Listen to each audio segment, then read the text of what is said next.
नमस्कार, मैं हूं आपके साथ निधि और आप देख रहे हैं बुलेटिन अपडेट। बुलेटिन अपडेट की शुरुआत करेंगे भारत और इजरायल के बीच जल्द होने वाले एक बड़े व्यापारिक समझौते से, यानी कि जल्द भारत और इजरायल के बीच एफटीए पर मुहर लग सकती है।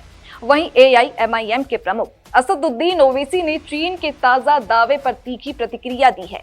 ओवैसी ने इस दावे को भारत का अपमान करार दिया और मोदी सरकार से इसे आधिकारिक रूप से खारिज करने की मांग की। इसी के साथ बांग्लादेश में चुनाव से पहले भारत और बांग्लादेश ने गंगा और पद्मा नदी के पानी का लेवल नापना शुरू कर दिया है, जो 30 साल के बाद शुरू हुई बड़ी कूटनीतिक पहल है। इसी बीच भारत पाकिस्तान तनाव के बीच बलूचिस्तान को लेकर एक नई सियासी हलचल सामने आई है। पाकिस्तान जिस बलूचिस्तान को अपना अभिन्न हिस्सा बता रहा है, वही अब खुले तौर पर आजादी की मांग के साथ भारत से समर्थन की मांग कर रहा है। और आखिर में जयपुर में पथराव मामले के बाद अब प्रशासन ने सख्त रुख अपनाते हुए बुलडोजर एक्शन शुरू कर दिया। इन सब पर बात करने से पहले एक नजर आज की हेडलाइंस पर। चीन के राष्ट्रपति जिनपिंग बोले, चीन और ताइवान का एक होना तय। अमेरिका की चेतावनी, चीन बेवजह तनाव बढ़ा रहा, ताकत से हालात बदलने की कोशिश न करे। बांग्लादेश में फिर हिंदू शख्स को पेट्रोल डालकर जलाया, धारदार हथियारों से किया हमला। 15 दिन में हिंदू को जलाने का ये दूसरा मामला। पोलैंड 2026 में यूरोप की सबसे ताकतवर सेना बनाएगा, पीएम डोनाल्ड टस्क ने ऐलान किया। पाकिस्तानी संसद के स्पीकर अयाज सादिक ने किया दावा, कहा जयशंकर खुद हाथ मिलाने आए, कहा आपको पहचानता हूं। विदेश मंत्री एस जयशंकर ढाका में पाकिस्तानी संसद के स्पीकर से मिले थे। विदेश मंत्री एस जयशंकर बोले, दुर्भाग्य से हमारे पड़ोसी बुरे, हमें अपने लोगों को आतंकवाद से बचाने का हक, कोई ये ना बताए हमें क्या करना है। भारत और इजरायल जल्द ही एक बड़ा व्यापारिक समझौता यानी कि एफटीए यानी फ्री ट्रेड एग्रीमेंट करने वाले हैं।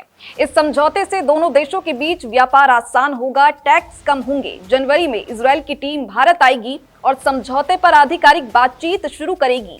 ये केवल व्यापार का मुद्दा नहीं है, बल्कि सुरक्षा और रणनीति के लिहाज से भी बहुत अहम माना जा रहा है। विशेषज्ञों का कहना है कि इस समझौते से भारत की सैन्य ताकत भी मजबूत होगी। इस समझौते से भारत को कई क्षेत्रों में फायदा होगा, खास तौर पर डिफेंस और हाईटेक इंडस्ट्री में। ड्रोन, मिसाइल और हाईटेक हथियार आसानी से और सस्ते दामों पर मिलेंगे। कृषि, पानी प्रबंधन और टेक्नोलॉजी में भी दोनों देशों का सहयोग बढ़ेगा। इसके अलावा बीआईटी यानी कि बाइलेटरल इन्वेस्टमेंट ट्रीटी पहले ही साइन की जा चुकी है, जो निवेश और बाजार को बढ़ावा देगी। इससे व्यापार बढ़ेगा, नौकरियां आएंगी और तकनीक का आदान प्रदान होगा। लेकिन इस समझौते से पाकिस्तान की बेचैनी बढ़ जाएगी। पाकिस्तान के इजरायल से कोई डिप्लोमेटिक संबंध नहीं है और वो फिलिस्तीन का समर्थक है। भारत इजरायल एफटीए से भारत की सैन्य क्षमता और मजबूत होगी, जो पाकिस्तान के लिए चुनौती बनेगी। भारत पहले से ही इजरायली ड्रोन का इस्तेमाल रणनीतिक स्ट्राइक में कर चुका है। इस समझौते के बाद पाकिस्तान को अधिक हथियार खरीदने और अपनी सुरक्षा बढ़ाने पर मजबूर होना पड़ सकता है, जो उसकी आर्थिक स्थिति पर भी असर डालेगा। एआईएमआईएम के प्रमुख असदुद्दीन ओवैसी ने चीन के हालिया दावे पर तीखी प्रतिक्रिया दी है। चीन ने कहा था कि उसने भारत और पाकिस्तान के बीच हुए सीज फायर में अहम भूमिका निभाई और तनाव कम करने में मदद की, लेकिन ओवैसी ने इसे भारत के सम्मान का अपमान करार दिया और मोदी सरकार से इसे आधिकारिक रूप से खारिज करने की मांग की। ओवैसी ने कहा कि चीन भारत और पाकिस्तान को बराबर स्तर पर दिखाकर खुद को दक्षिण एशिया में बड़ा साबित करना चाहता है। उन्होंने स्पष्ट किया कि भारत कभी भी किसी तीसरे देश की मध्यस्थता स्वीकार नहीं करेगा। लेकिन हाल ही में चीन के विदेश मंत्री वोंग ने दावा किया कि चीन ने निष्पक्ष और न्यायपूर्ण भूमिका निभाकर भारत पाकिस्तान के बीच तनाव कम करने में मदद की। उन्होंने कहा कि चीन ने लंबे समय तक शांति स्थापित करने की कोशिश की। देखिए, इससे पहले अमेरिका के राष्ट्रपति डोनाल्ड ट्रंप ने भी ऐसे ही दावे किए थे, जिन्हें भारत ने साफ तौर पर खारिज किया। ओवैसी ने कहा कि ऑपरेशन सिंदूर के दौरान चीन ने पाकिस्तान को रियल टाइम इंटेलिजेंस सपोर्ट दिया और अब खुद को मध्यस्थता दिखाकर भारत की संप्रभुता और सम्मान पर सवाल उठा रहा है। उन्होंने मोदी सरकार से सवाल किया कि क्या प्रधानमंत्री की चीन यात्रा के दौरान इस तरह के दावे पर कोई सहमति दी गई थी। ओवैसी ने जोर देकर कहा कि भारत अपनी स्वतंत्र विदेश नीति पर किसी भी तरह का समझौता स्वीकार नहीं करेगा और किसी तीसरे देश को द्विपक्षीय मामलों में मध्यस्थता करने की अनुमति नहीं देगा। ओवैसी ने सोशल मीडिया पर लिखा कि चीन ये दिखाने की कोशिश कर रहा है कि वो दक्षिण एशिया में सुपर पावर है और भारत पाकिस्तान को समान स्तर पर रखकर खुद को बड़ा दिखा रहा है। उन्होंने कहा कि सरकार को इसे आधिकारिक रूप से खारिज करना चाहिए और पूरे देश को स्पष्ट कर देना चाहिए कि किसी तीसरे देश की मध्यस्थता स्वीकार नहीं है। विशेषज्ञों का कहना है कि चीन का ये दावा दक्षिण एशिया में उसकी बढ़ती महत्वाकांक्षा और क्षेत्रीय प्रभाव को दिखाता है, जबकि भारत के लिए ये रणनीतिक चुनौती है। ओवैसी ने यह भी याद दिलाया कि चीन ने पाकिस्तान को हथियार और इंटेलिजेंस सपोर्ट देकर भारत के खिलाफ रणनीतिक लाभ पहुंचाया और अब इस तरह के दावे भारत की सुरक्षा, संप्रभुता और अंतर्राष्ट्रीय छवि पर असर डाल सकते हैं। उन्होंने कहा कि चीन की ये हरकत न केवल भारत की विदेश नीति के लिए चुनौती है, बल्कि पूरे क्षेत्र में शक्ति संतुलन को प्रभावित कर सकती है। बांग्लादेश में सत्ता परिवर्तन के बाद भारत और बांग्लादेश के रिश्तों में आई खटास अब धीरे धीरे कम होती दिखाई दे रही है। चुनाव से पहले बीएनपी नेता तारिक रहमान की बांग्लादेश वापसी और विदेश मंत्री एस जयशंकर की उनसे मुलाकात को कूटनीतिक दृष्टि से अहम कदम माना जा रहा है। इसी बीच दोनों देशों ने गंगा और पद्मा नदियों में पानी का लेवल मापने की प्रक्रिया शुरू कर दी है। यह 30 साल के बाद की सबसे बड़ी पहल है। टीमों के द्वारा नदी के पानी की माप 31 मई तक हर 10 दिन में रिकॉर्ड की जाएगी। इस पहल का आधार 1996 में हुआ गंगा जल समझौता है, जिसकी वैधता 2026 में खत्म हो रही है। दोनों देश इसके नवीनीकरण और नए समझौते पर बातचीत कर रहे हैं। बांग्लादेश में शेख हसीना सरकार के पतन के बाद बने सियासी हालात ने भारत और बांग्लादेश के रिश्तों में ठंडापन ला दिया था। मोहम्मद यूनुस की अंतरिम सरकार के दौर में हिंदुओं पर हमले, भारत विरोधी बयान और बढ़ती तल्खी ने हालात और बिगाड़ दिए। लेकिन अब चुनाव से पहले कुछ ऐसे घटनाक्रम हुए हैं जिनसे दोनों देशों के रिश्तों में सुधार की उम्मीद जताई जा रही है। 12 फरवरी को बांग्लादेश में चुनाव होने वाले हैं और उससे पहले बीएनपी के कार्यकारी चेयरमैन तारिक रहमान की वतन वापसी हुई है। वापसी के बाद तारिक रहमान और बीएनपी नेताओं के सुर भारत को लेकर नरम पड़ गए हैं।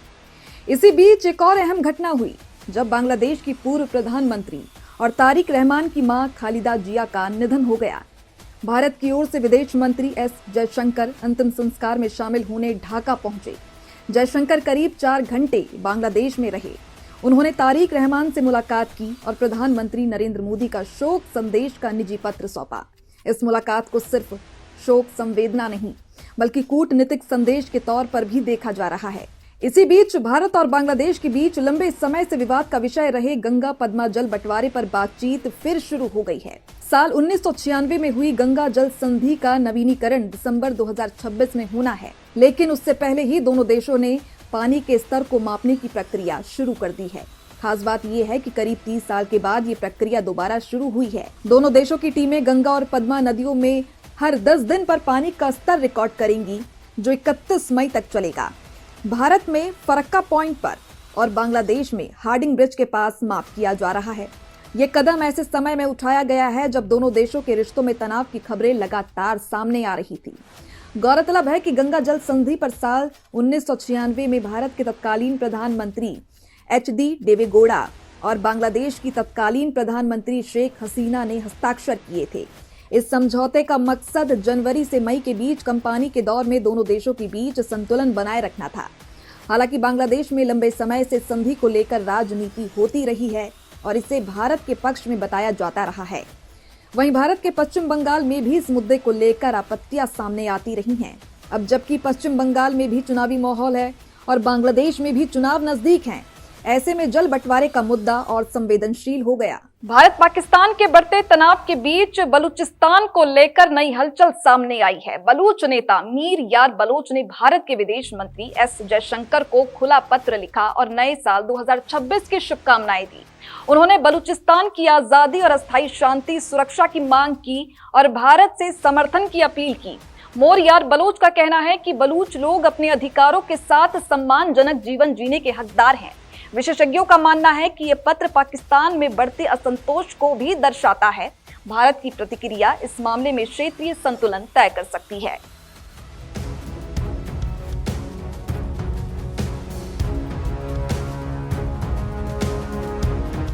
भारत पाकिस्तान तनाव के बीच बलूचिस्तान को लेकर एक नई सियासी हलचल सामने आई है। पाकिस्तान जिस बलूचिस्तान को अपना अभिन्न हिस्सा बताता रहा है, वहीं अब खुले तौर पर आजादी की मांग और भारत से समर्थन की अपील की जा रही है। बलूच नेता मीर यार बलोच ने भारत के विदेश मंत्री एस जयशंकर को एक खुला पत्र लिखकर नए साल 2026 की शुभकामनाएं दी और बलूचिस्तान की स्वतंत्रता को लेकर एक बड़ा ऐलान कर दिया।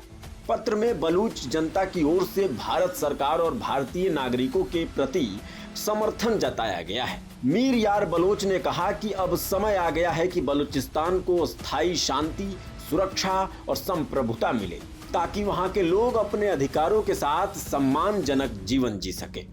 पत्र में भारत और बलूचिस्तान के ऐतिहासिक, सांस्कृतिक और आध्यात्मिक संबंधों का भी उल्लेख किया गया है। हिंगलाज माता मंदिर को साझा सांस्कृतिक विरासत का प्रतीक बनाया गया।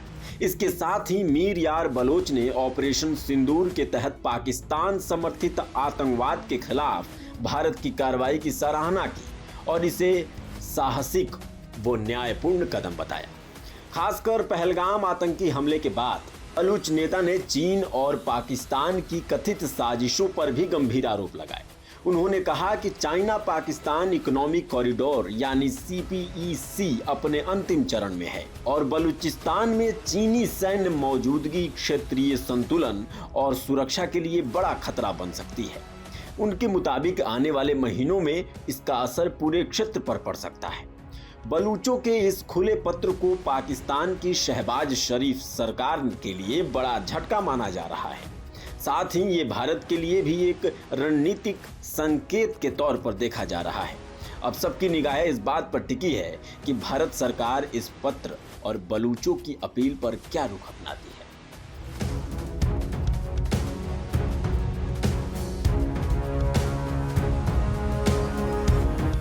जयपुर के चोमू से एक बड़ी खबर सामने आई, जहां पत्थरबाजी मामले के बाद प्रशासन ने अब कड़ा रुख अपनाया है और बुलडोजर कार्यवाही शुरू कर दी है। नोटिस की अवधि पूरी होते ही आज सुबह नगर परिषद और प्रशासन की टीम मशीनों के साथ अवैध निर्माण को ध्वस्त करने पहुंची। कुछ दिन पहले पुलिस ने पत्थरबाजी में शामिल 24 लोगों के घरों पर नोटिस चस्पे किए थे और 1 जनवरी तक का समय दिया था। अब तक 19 लोगों को गिरफ्तार किया जा चुका है। नगर परिषद ने कुल 20 स्थानों पर नोटिस जारी किए थे, जिनमें अवैध बूचड़खाने और उनके बाहर बने रैंप और सीढ़ियां शामिल थी।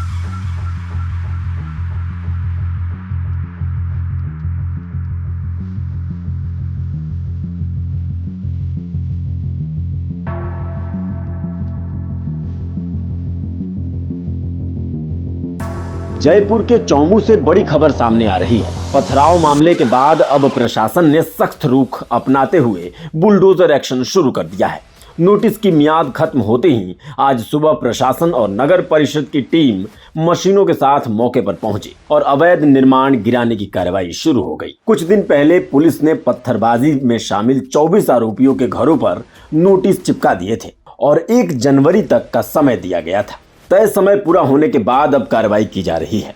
इस मामले में अब तक 19 लोगों को गिरफ्तार किया जा चुका है। नगर परिषद ने करीब 20 स्थानों पर अवैध निर्माण को लेकर नोटिस जारी किए थे, जिनमें अवैध बूचड़खाने, उनके बाहर बने रैंप और सीढ़ियां भी शामिल थी। पूरा मामला चोमू के पठान मोहल्ले से जुड़ा है। यहाँ कलंदरी मस्जिद के बाहर लंबे समय से बड़े बड़े पत्थर पड़े थे, जिसमें ट्रैफिक जाम की समस्या बनी रहती थी। प्रशासन और मस्जिद कमेटी की बैठक में पत्थर हटाने पर सहमति बनी, लेकिन जब टीम पत्थर हटाने पहुंची तो टीम पर हमला कर दिया गया और हालत बेकाबू हो गए। घटना के बाद इलाके में ड्रोन से निगरानी की गई। ड्रोन फुटेज में कई घरों की छतों पर पहले से ईंट, पत्थर और बोतलें रखी गई थी, जिससे साफ हुआ कि पथराव की पूरी तैयारी पहले से की गई थी। अब प्रशासन का साफ संदेश है, कानून व्यवस्था से खिलवाड़ करने वालों को किसी भी हाल में बख्शा नहीं जाएगा। चोमू में सुरक्षा व्यवस्था कड़ी कर दी गई है और पूरे इलाके पर लगातार नजर रखी जा रही है।